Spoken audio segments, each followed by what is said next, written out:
All right, it is an honor to be here presenting for Rockhurst University. I've been presenting with Rockhurst since 1998, and what I love about all the different modules that I've been able to do is they apply universally. They apply at home, they apply in the community, they apply in family, and today we're talking about one of my personal favorites, team leadership. Now, how many people are leaders in this room? Yes, everybody's a leader in this room. And what I'd like to talk about is a model that helps people create high-performing teams, synergistic teams. I often ask groups, why teams? Why are organizations going to teams? Why are communities, why are school systems going to teams? Because ultimately, if people can align to a common direction, together everyone achieves more. But it doesn't always happen. Now, in the way of introduction, personally and professionally. Personally, I'm married. My wife and I have been married 34 years. 17 apiece. She's got 17 and I have 17. And we've got 3 little rugrats at home. We've got a 12-year-old, we have a 9-year-old, and we have a 5-year-old. Kelly, Corey, and Casey. That firstborn kid is the one that everything he touches turns to gold. You just kind of get out of his way. You don't want to mess with him. He's a good athlete, good student. That's Kelly. The second child, his name's Corey, and he's very, very bright, but he's very, very mischievous. His nickname's Kook. And we're not sure if he's going to save the world or blow up the world, and it's day to day. The last kid is the red-haired, blue-eyed Irish Spitfire. If he'd have been the first, he'd have been the last. You got any kids like that? His first words literally were, "Get off me." He had been in every wrestling move known to man. My mom had him for one weekend. She said, "Take him to the church and have him blessed." His most recent stunt is he packed his ears and his nose full of cookie dough.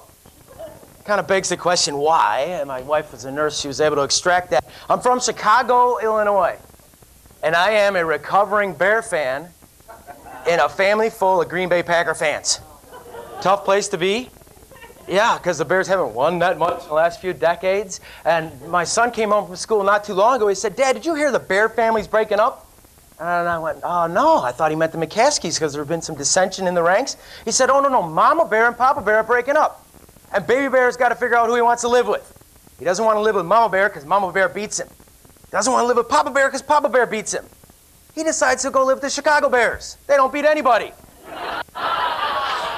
Unfortunately, he was right on that one. And Viking fans. As far as my professional background, I'm a psychologist. Spent the last 15 years helping people not only reach their goals, but also reach their potential. I run an organization that was founded by my father. It's called the Institute for Human Potential. And our mission is this. We appreciate the asset. Appreciate the human asset in the sense of increasing its value over time through continuous learning and recognizing its value to the organization. I'm going to tell a story. It's a true story. And it applies to becoming a more effective team leader. A guy by the name of Larry Walters. Larry's a middle-class guy, lives outside of California. He's a truck driver. He's in a rut. Every day after work, he comes home and he relaxes in his lawn chair.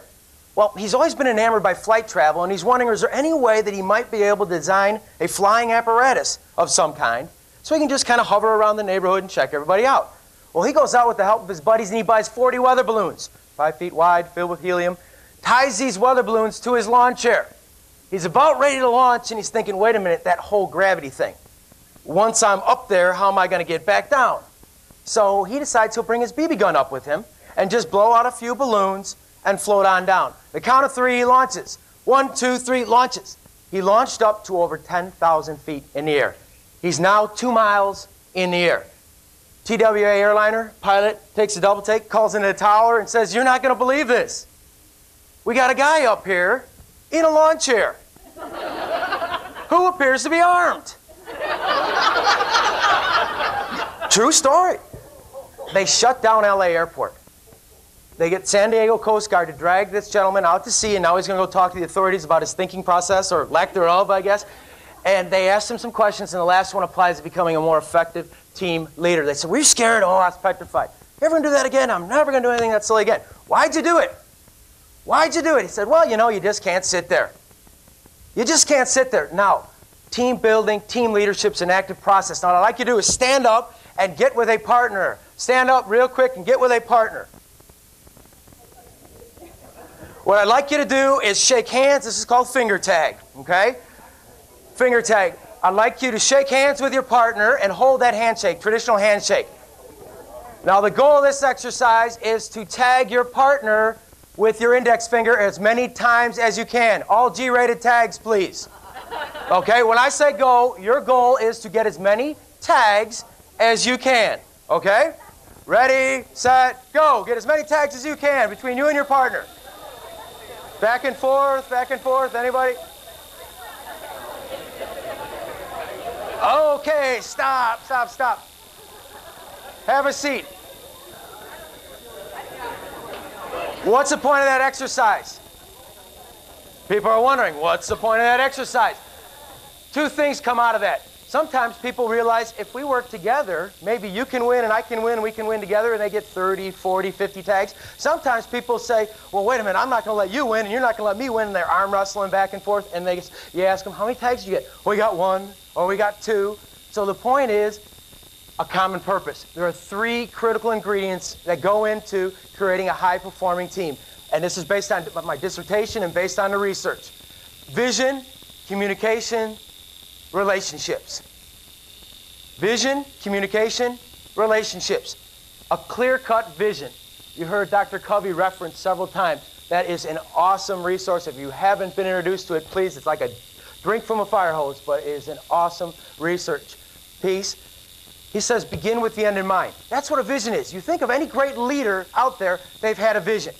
Peter Drucker, business guru, he's been a prolific writer in the area of business. He says the best way to predict the future is create it. The best way to predict the future is create it. Now give me a leader. I've done team leadership training through Rockhurst at the State Department of the United States, NASA, and when I was in Washington and at NASA, I was reminded of some great leaders that articulated a vision that are still in place today. Any ideas who that might be? A leader in the civil rights movement. Remember Dr. King, what he said in that speech? What did he say? I have a dream. Yeah, that's what a vision is. I have a dream. He didn't say, I've got an idea. Let's break up into a committee, develop a strategy, break it down into some goals. He said, I've got a dream, follow me. Right?